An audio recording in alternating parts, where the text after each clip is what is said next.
la mañana y recibimos a la dirigente platense Paula Lambertini. ¿Qué tal, Pau? Buen día. ¿Cómo están? Muchas gracias por la invitación. No, gracias a vos por venir y bueno, tomarte el tiempo y el gesto, ¿no? También porque, bueno, hacemos mucha entrevista telefónica y siempre agradecemos la diferencia a los referentes y a los dirigentes que vienen al piso, así que gracias. Bueno, gracias.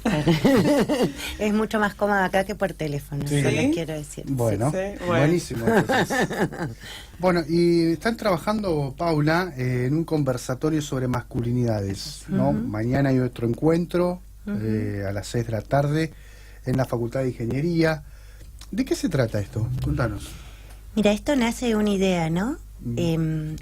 Nosotras entendemos que pasaron cosas, ¿no? Después de del 2015, de la irrupción de Ni Una Menos, empezó en la Argentina un amplio debate social sobre las injusticias que vivíamos las mujeres, ¿no? En todos los ámbitos de la vida, en el trabajo, en la familia, en la pareja, en distintos ámbitos de la vida social. Y a partir de esta conciencia sobre las injusticias, las mujeres empezamos a poner límites, ¿no? A decir no a ciertas cuestiones que nos parecían injustas.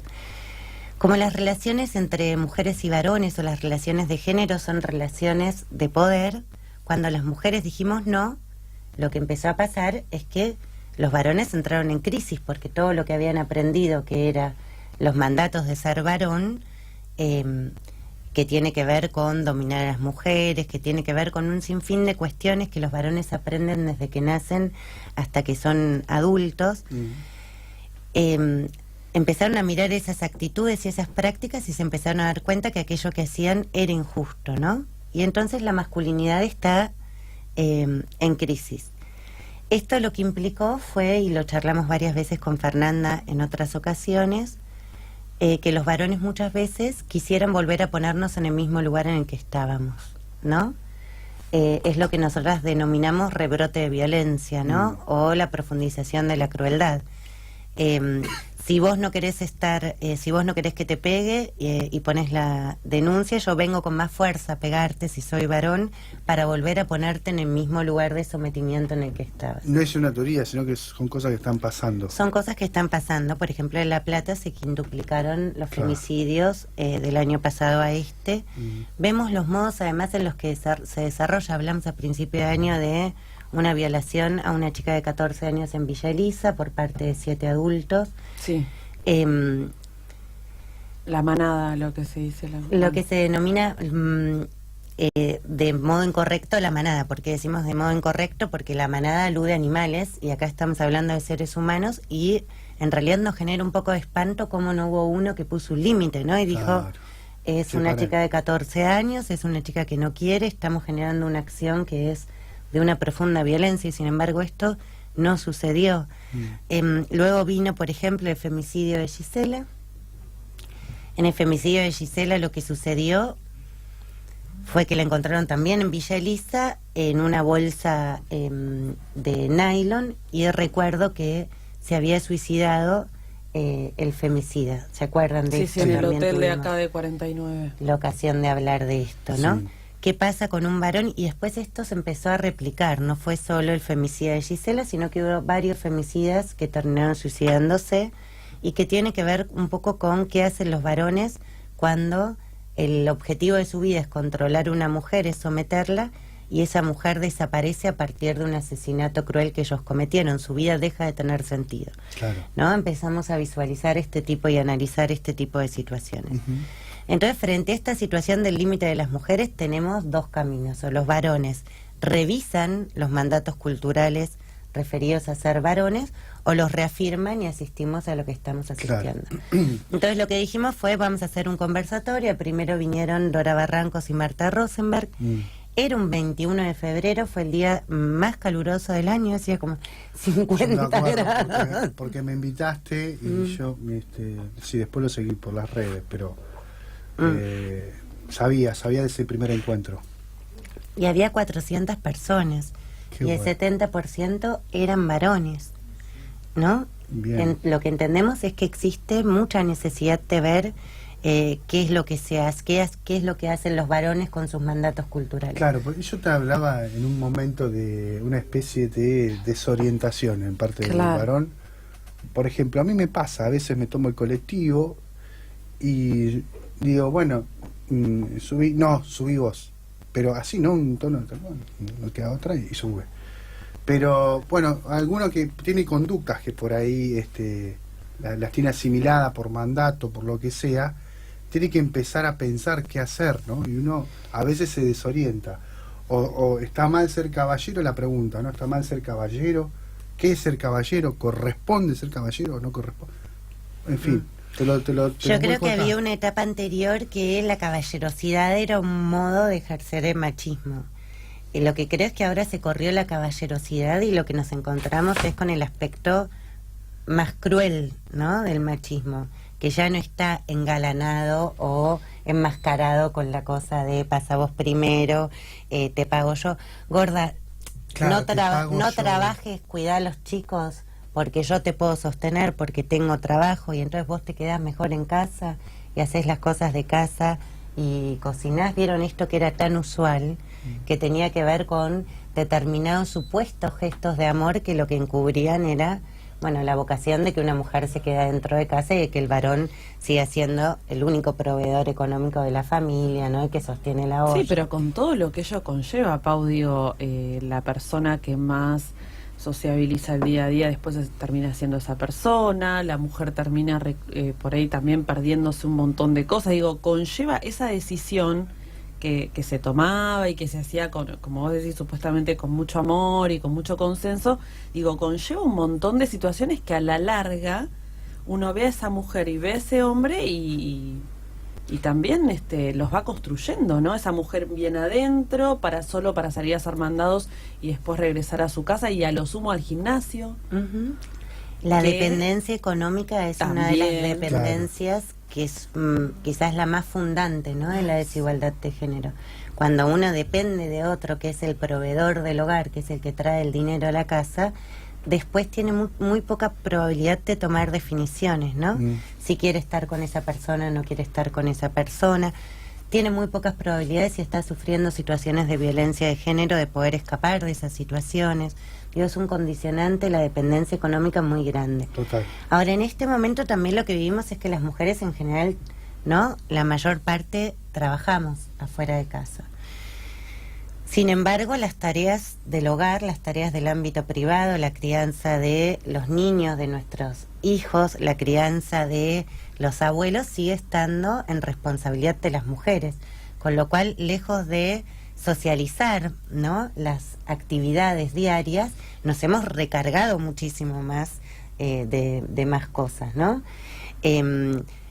Empezamos a las 7, dejamos a los chicos en la escuela, vamos a trabajar, volvemos, tenemos que hacer las compras, tenemos que bañar a los nenes, claro, hacer la tarea, darles de comer, y al otro día vuelve, y esto es de sábado a domingo, el sábado y el domingo además tenemos que hacer cosas interesantes con los chicos, pues a las mujeres nos da culpa que encima los dejamos durante la semana, porque teníamos que trabajar sábado y domingo, tratamos de hacer la mayor cantidad de actividades recreativas posibles. Claro.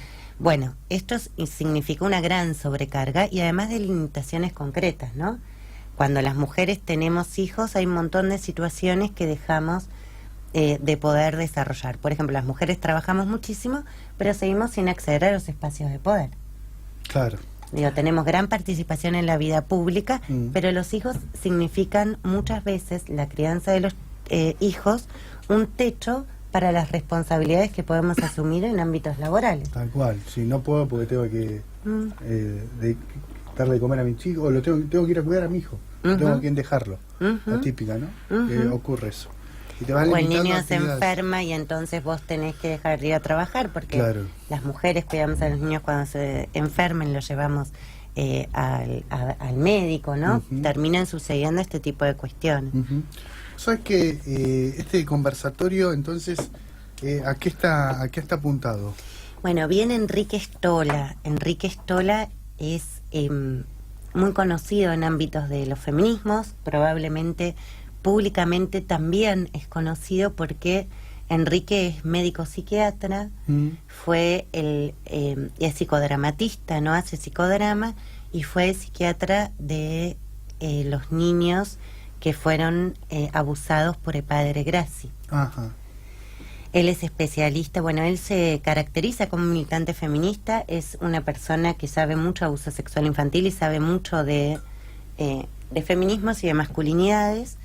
En los últimos días, además, ha sido víctima de una aberración, que es el padre Graci, que fue condenado, ustedes recuerdan, por abuso sexual infantil. Le presentó una denuncia por daños y perjuicios por lo que él había dicho en un programa de televisión, que no es más ni menos que lo que él dijo en la causa por la que el padre Graci está condenado.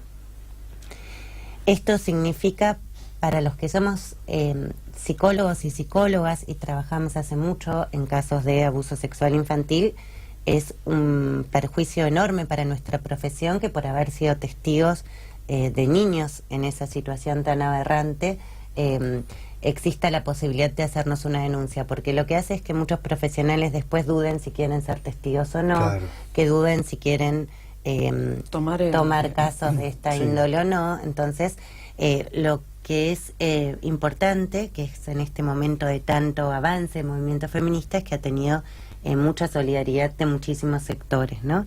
Que yo participo en una red nacional de trabajadoras de la salud mental, y decíamos, el único daño que le hace a Enrique con las acciones que generó es un daño de patriarcado y aquellos que generan situaciones tan aberrantes, ¿no? Un perjuicio directo a aquellos que generan situaciones tan aberrantes como abusos sexuales infantiles. Así que bien, Enrique, vamos a conversar, pero probablemente les doy primicia, vamos a hacer algunos juegos, ¿no? Qué bueno. Para poner en juego bien el dinámico. cuerpo. Sí, y el conversatorio está dirigido a varones, pero está dirigido a mujeres y a disidencias. No entendemos que la posibilidad de trabajar sobre masculinidades sea solo con varones, porque es necesario que los varones puedan identificar qué situaciones de también de sometimiento viven las mujeres y las disidencias, y eso es mucho más fructífero para también pensar qué situaciones del mandato cultural de esta masculinidad, ¿no?, del macho, hace que los varones también padezcan, ¿no? Porque los varones también padecen cuando no llegan al modelo exitoso de ser varón, ¿no? De ser, decimos también, estamos inmersos en una crisis económica que significa un incremento impresionante de los niveles de pobreza, de los niveles de desempleo, hay incertidumbre, cuesta mucho sostener a las familias, ¿no? Sí. ¿Qué pasa con este, y vuelvo a repetir, con este varón que era el proveedor económico de la familia cuando no se llega a fin de mes, cuando está en riesgo el trabajo? ¿Eso genera crisis, incrementa la violencia? Sí, está investigado y está comprobado. Hay muchas investigaciones que ya en los 90 decía que estas desigualdades son conexas, ¿no? Sí. Y eso genera también una crisis en los varones y en sus mandatos cuando no llegan a ser exitosos y no llegan a proveer a su familia y a poder parar la olla. Así que bueno, creemos que están convocados todos, todas y todes, y la idea un poco va a ser esta vez no solo conversar, vuelvo a repetir, sino poner el cuerpo, ¿no? Poder generar espacios más lúdicos. Con respecto a la relación madre-hija, ¿no? Como ejemplo cuando la madre le dice, pero vos tenés que esperarlo a tu marido con la comida hecha, por ejemplo, ¿no? Esto surge. Vos tenés que complacerlo, porque si no él se va a ir con otra. Eso creo que está también inmiscuido en la familia, me pasa. Entonces, digo, uno trata de construir un poco eso. ¿Sí? ¿Por qué me tenés que esperar con la comida? Si la puedo hacer yo cuando llego, ¿no? Uno que también tiene que ir aportando desde su lugar esa deconstrucción también, ¿no? Sí, claramente. Y hay algunos que por ahí tenemos la oportunidad de escuchar otras voces como la tuya, pero hay otros que no. Entonces, ¿cómo hacerlo con eso? También es un buen espacio para dar ese quiebre, ¿no? O tratar de empezar a pensar, está bueno ese espacio, digo, porque muchas veces, bueno, Facu, porque por ahí lo analiza con el espacio radial, o sea, tiene ámbitos donde por ahí ya lo puede tratar y casi en el día a día, porque la verdad que cada tanto abordamos esta temática en Sí. los programas y la tenemos muy, muy cercana, así seamos parte o lo vivamos por el caso de otro, o viste, lo tenemos ya asimilado. Pero por ahí hay gente que no hizo un parate y se puso a pensar, bueno, ¿de qué modo? Claro. Desde el ser hombre yo puedo... Y hay cuestiones también. Yo les voy a acompañar. contar que una situación muy particular. Yo di un taller con jóvenes de 20 a 25 años, hacia alrededor, jóvenes, mujeres, varones y disidencias, ¿no? Era un grupo de chicos de 20 a 25 años. Y entonces era un taller y empezamos a hablar y a hacer una lluvia de ideas. ¿Vieron lo que es la lluvia de Sí. ideas? Pones Claro. una palabra y cada Sí. uno dice. Los varones mucho no hablaban. Entonces yo dije, bueno, ojo, no vamos a hacer esto, vamos a hacer esto que decimos un dispositivo psicodramático, vamos a jugar. Entonces le decía, bueno, los varones las mujeres tienen que pensar una situación de violencia que hayan vivido en un boliche, ¿no? Identificar una, de todas las que hayan vivido, una. Los varones tienen que identificar una situación que haya vivido en un boliche, su hermana, su madre, su compañera, alguien de su entorno, una situación de violencia. Se juntan de a dos, una mujer y un varón, lo discuten, eligen una escena, los varones hacen de mujeres, las mujeres hacen de varones. Salieron situaciones espantosas. Como era una experiencia lúdica, igual nos reímos muchísimo porque sirvió como para descomprimir. Ahora, las situaciones eran de una violencia de todo lo que se puedan imaginar, ¿no? Desde decir cuestiones súper violentas hasta tocar, manosear, ¿no? Generar como instancias de acercamiento muy atravesadas por la violencia. Al cierre empezamos a hablar y aparecen dos cuestiones que a mí me parece que son importantes y hablan un poco de esta transición, ¿no? De este paradigma que estamos como Sí, viviendo. cambiando, transformando, ¿no? Este modo distinto de ver las relaciones entre mujeres y varones, de ver el modo de ser mujer y el modo de ser varón. Hay una idea de muchas veces que si las mujeres no acumulamos en una noche, ¿no? Las mujeres jóvenes, por ejemplo, yo ya a lo boliche no voy, ¿no? Pero si las mujeres jóvenes no acumulamos en una noche gestos de violencia, que es el único modo que entendemos de un acercamiento de los varones, ¿no? En ese marco, entonces no somos tan deseadas, ¿no? Es como si muchas veces el deseo se ligara a la violencia, Claro, ¿entendés? claro. Porque no hay otro modo de acercamiento. Y los varones planteaban muchos que bueno, que cuando vos no tenés ese modo de acercamiento o te parece que no podés acercarte a una mujer de ese modo tan violento, entonces sos un perdedor, ¿no? Y entonces nunca ninguna chica te va a dar bola y entonces tenés que aprender esos modos para ser exitoso y levantarte chicas en un boliche. Digo, en esta situación hasta ahí llegamos en esa, después vamos a tener otros encuentros, pero me pareció muy ilustrativo, ¿no? ¿Qué otros modos ligados al deseo? Porque acá no estamos hablando de que todo está mal en los jóvenes y en los adolescentes y que nunca más se tienen que acercar porque todo es violencia, sino cómo fundamos otros modos de entender el deseo, El de poder, cómo. claro, y de El poder cómo se ligarnos, hace, claro, claro. cómo se hace. Y bueno, hasta acá era así, este era el modo hegemónico. Ahora vamos a ver, o hay que crear otros modos posibles, ¿no? Teniendo en cuenta todas estas cuestiones que, bueno, que hablan mucho los pibes. y Mira, las pibas.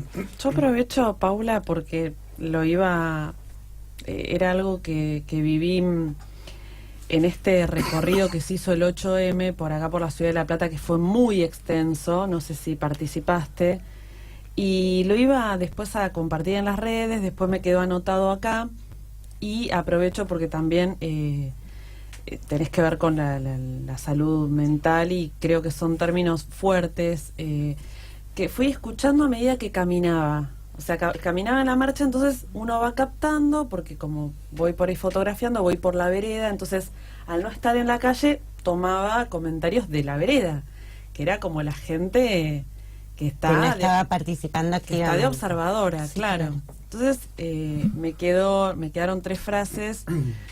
Uno es un tachero que le dice a un policía que lo estaba parando para que pase la columna, le dijo es lo que hay, o sea, uno le dijo al otro en tono de complicidad y bueno, es lo que hay, que la verdad que bastante patético, además por ser policía y el tachero que también está en la calle, que todavía se sientan cómplices de eso. Después un hombre que le dice al otro las mujeres están de joda. Y después el más fuerte que me pasó, que le dijo una mujer a un nene, al nietito, no sé, o al hijito, pero la mujer ya era bastante mayor, ahí van las chifladas. Entonces, lo de ahí van las chifladas me pareció... Tiene toda una tradición en Argentina, ¿no? Porque bueno, en el mundo, pero bueno, tenemos en cuenta que en la historia hubo brujas que quemaron, ¿no? Y esto es un ícono del feminismo. Había mujeres que se corrían o disrumpían con los mandatos de la época y las quemaban vivas diciendo que eran brujas, ¿no? Las madres y abuelas de Plaza de Mayo, cuando salieron, les decían las locas, ¿no? Parece que las mujeres, cada vez que queremos luchar por nuestros derechos o por los derechos de nuestros hijos y salimos a las calles, es muy común que para descalificar a una mujer se diga, esta está loca, no la tengas en cuenta porque esta está loca. Es una manera muy común de intentar descalificar o borrar los argumentos y las peleas o las luchas que vamos dando, ¿no?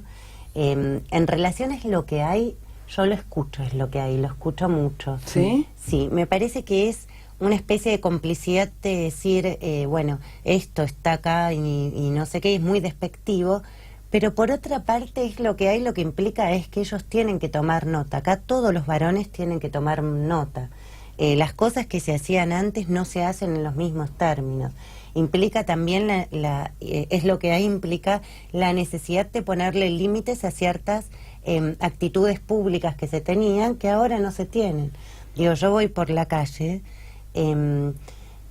y si bien las mujeres tenemos miedo cuando vamos por las calles porque faltan políticas preventivas para el espacio público, porque hay un rebrote de violencia, escucho menos gestos de violencia o menos estos supuestos piropos hiperagresivos ligados al acoso sexual.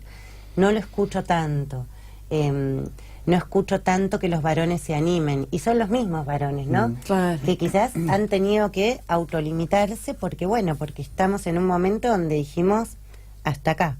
Falta muchísimo, ¿no? Pero me parece que es un síntoma de que algo viene transformándose.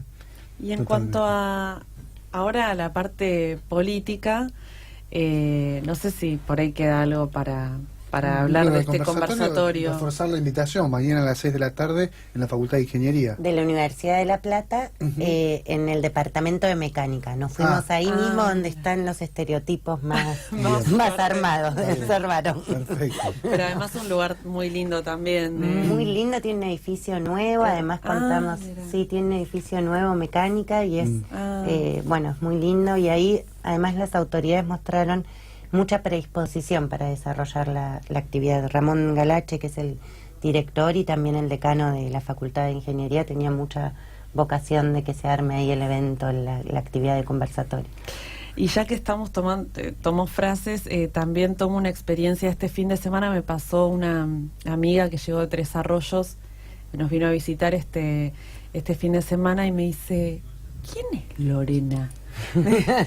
Porque vino del colectivo y le dice, Muy no, porque bueno. vos que estás en la radio, me dice, tenés que saber. Y le digo, no, porque bueno, le expliqué. Pero sí, el impacto visual, me dice, no, el impacto visual es terrible. Me dice, y vino en colectivo, así que estuvo dando vueltas, Facitibel volvió, y así que lo debe haber visto bastante. Están con la campaña ya a full, ¿no? Y estamos hace un año. Sí. Hoy, bueno, justo la escuchaba Lorena en la radio. Sí. Y Creo que fue la primera en Sí. lanzar la consigna. Sí, la primera sí, dirigente política de la ciudad que dijo, bueno, voy a jugar. Y creció, porque, viste, algunos dicen, bueno, juego y después me bajo.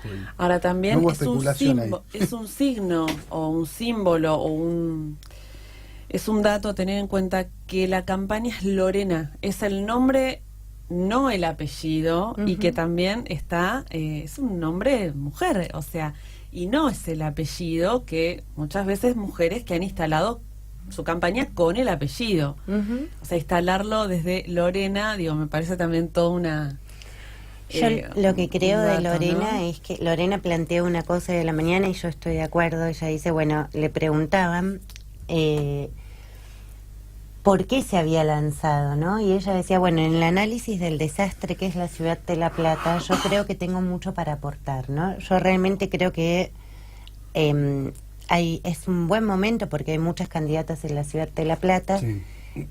Lorena es mi candidata a intendenta, pero yo creo que tiene unas ciertas características.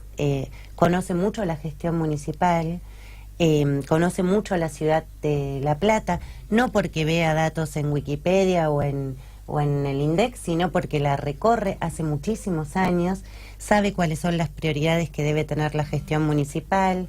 No reproduce discursos de de diagnóstico, ¿no? De decir, bueno, la situación está mal por esto, esto y esto, sino que siempre tuvo la actitud de generar propuestas, y propuestas no solo desde la política, sino en alianza con distintos sectores económicos y sociales de la ciudad. A mí me parece que es una candidataza, Lorena, yo creo. ¿Y vos vas a estar ahí? Yo estoy conformando el espacio para que... Fuiste candidata a concejal en 2017 y bueno, sí. Quizás esta es una nueva oportunidad también para vos. Nosotros lo que queremos es hacer un aporte a partir de la candidatura de Lorena a la Intendencia. Ese es el objetivo, claro, en el cual estamos todas y todos en política. Mi rol en este momento yo creo que es un poco...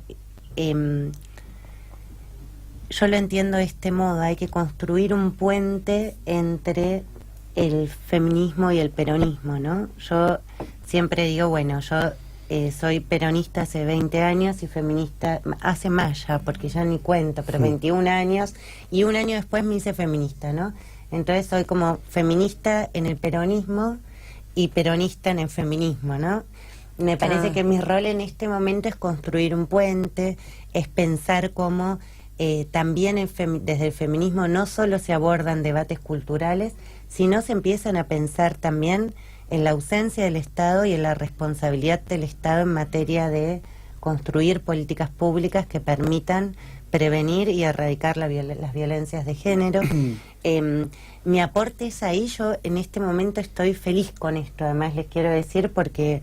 Bueno, durante mucho tiempo éramos algunas compañeras que nos juntábamos. Yo siempre le digo a Marta, porque bueno, yo cuando la conocí a Marta Rosenberg tenía 19 años y discutía cosas con Marta y discutíamos y éramos muy poquitas, ¿no? Y en este momento estar en este momento donde las mujeres tenemos la posibilidad de ingresar en el debate público, de marcar una agenda, de poner en eje nuestras problemáticas, a mí me parece que yo estoy feliz con eso.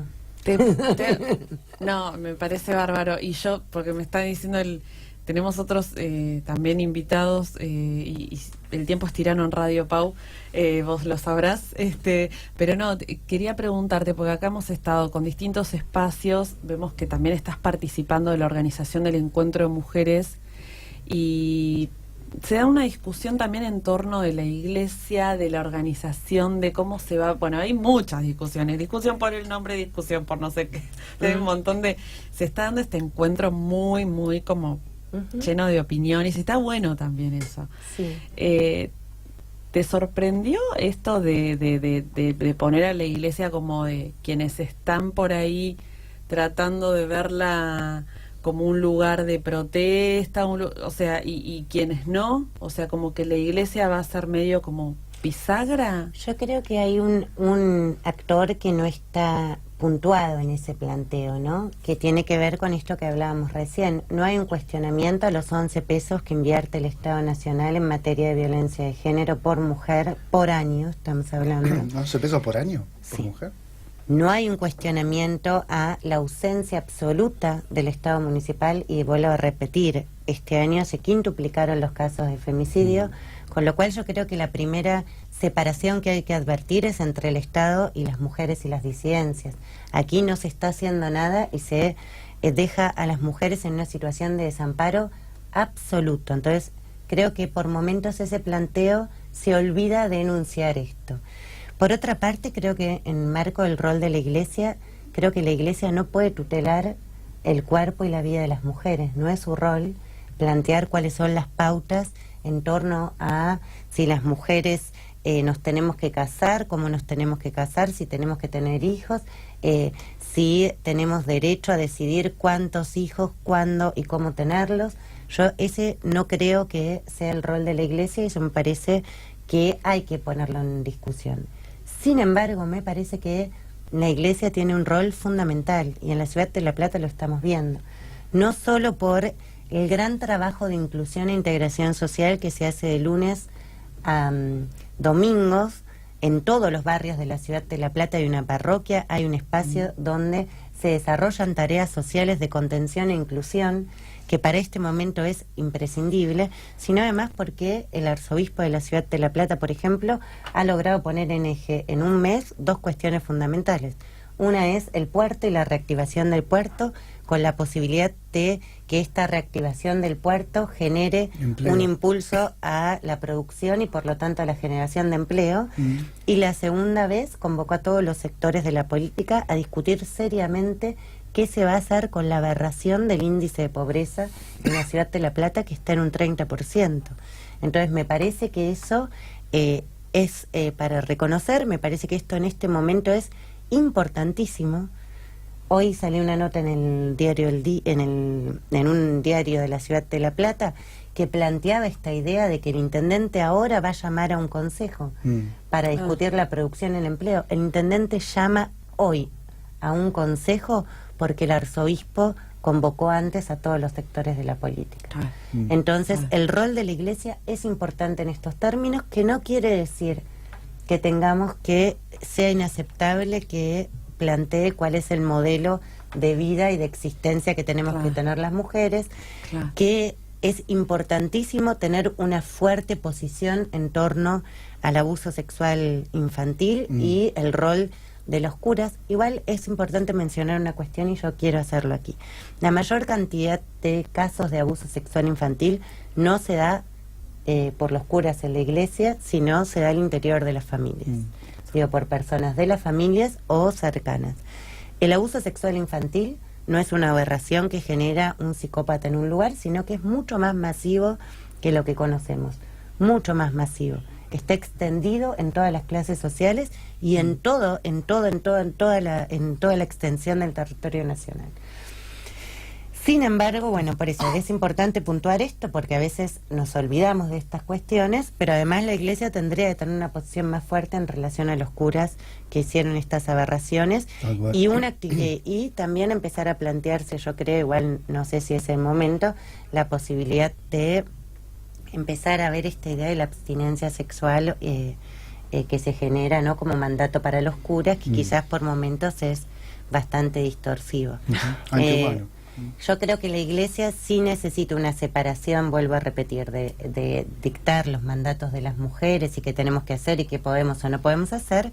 No quiero una Iglesia que tutele a las mujeres y que les diga qué tienen que hacer, pero la Iglesia de la ciudad de La Plata hoy, en todos estos otros temas, el arzobispo, que además está muy ligado al Papa Francisco, está cumpliendo un rol que es fundamental y que también tiene que ver con las mujeres, porque sabemos que cuando hablamos del 30% de pobres en la ciudad de La Plata, las más pobres somos nosotros. Gracias, Pau. Gracias, Paula. Ya nos vamos a la pausa, si te parece, y venimos con una propuesta también